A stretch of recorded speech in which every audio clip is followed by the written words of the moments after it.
नमस्कार। आज की इस वीडियो में आपका बहुत बहुत स्वागत है। एक बार मैडम रानी सोयामुई अर्थात राष्ट्रपति द्रौपदी मुर्मू कॉलेज के छात्राओं से संवाद कर रही थी। उनके शरीर पर एक भी आभूषण नहीं था, सिर्फ एक घड़ी वह पहनी हुई थी। यह देखकर छात्राओं को बड़ा आश्चर्य हुआ। उन्होंने अपने चेहरे पर पाउडर तक नहीं लगाया था। यह देखकर तो छात्राओं को बड़ा अजीब लग रहा था। मैडम रानी सोयामुई का भाषण हुआ अंग्रेजी में। केवल और केवल उन्होंने 5 मिनट में ही भाषण दिया, परंतु 5 मिनट का भाषण भी छात्राओं के जीवन में परिवर्तन तथा उनको दृढ़ निश्चयी बनाने में बहुत उपयोगी था। भाषण समाप्त होते एक छात्रा ने प्रश्न पूछना शुरू किया था। प्रश्न यह था कि मैडम, आपका नाम क्या है? मैडम ने कहा, मेरा नाम सोया मुई है। यह मेरा परिवार का नाम है और मैं उड़ीसा की रहने वाली हूँ। उन्होंने अन्य छात्राओं से प्रश्न पूछा कि आपको अभी कुछ पूछना है? तब तक दुबली पतली सी लड़की खड़ी हो गई और पूछने लगी, मैडम, आप मेकअप क्यों नहीं करते? प्रश्न सुनकर मैडम का चेहरा एकदम नीला और पीला पड़ गया। माथे पर पसीना जम गया। मुख का हास्य एकदम गायब हो गया। छात्राएं एकटक मैडम को देखने लगी।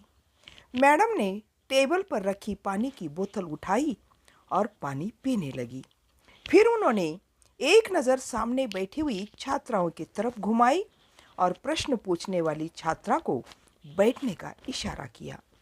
अब मैडम बड़े नम्रता से बोलने लगी, बेटा, तुमने जो प्रश्न पूछा है ना, यह मुझे बहुत परेशान और दुखी करने वाला प्रश्न है।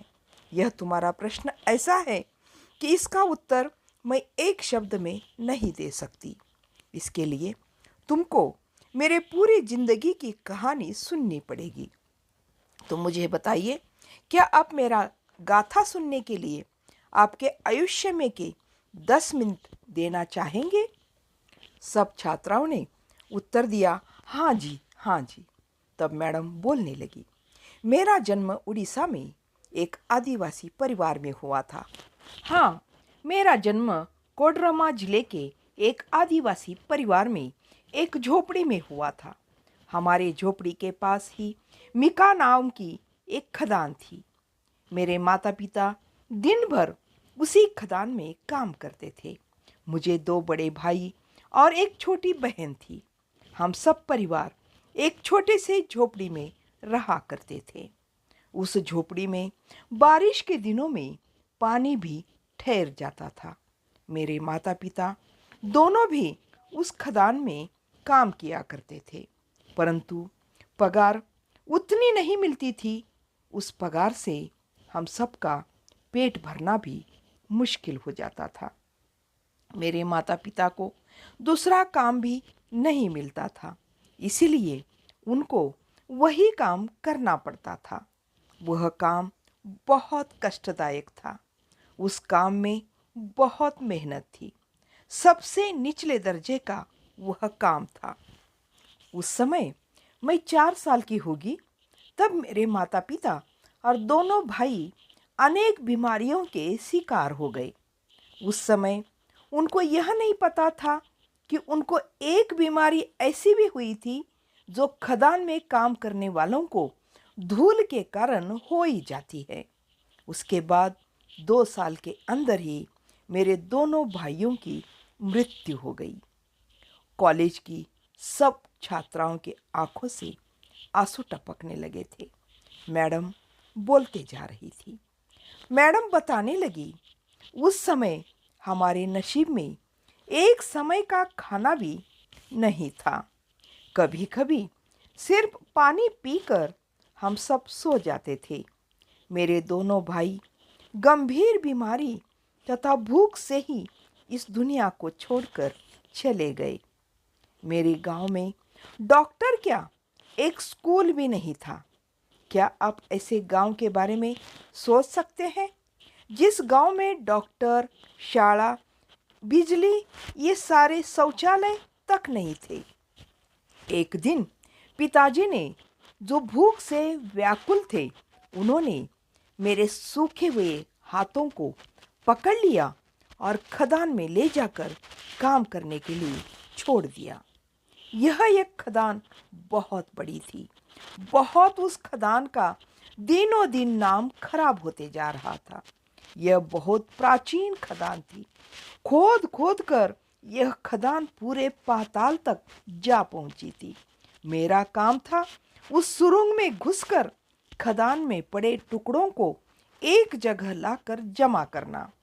यह काम केवल 10 साल के अंदर के बच्चे ही कर सकते थे। उस दिनों में जिंदगी में पहली बार पेट भर के मैंने खाना खाया था, परंतु बाद में सब उल्टी हो गई थी। उस समय मुझे प्रथम श्रेणी के सुरंग में ही रहना था, परंतु मैं टुकड़े जमा करते करते अंधेरे सुरंग में जा पहुंची थी। उस समय जहरीली वायु मेरे नाक में घुस रही थी। कितनी बार भूस्खलन होकर छोटे छोटे बच्चे यहाँ मर चुके थे।